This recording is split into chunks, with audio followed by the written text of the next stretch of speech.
呼呼。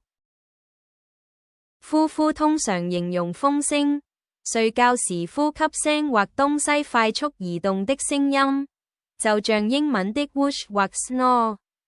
它可以表示輕柔持續的聲響或氣息。It can be translated to English as whoosh for wind or fast movement sound, or snore for breathing or snoring sound.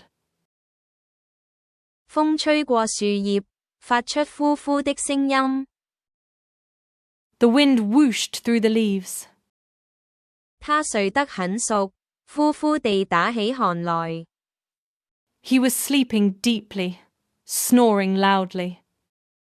火車呼呼地飛馳而過。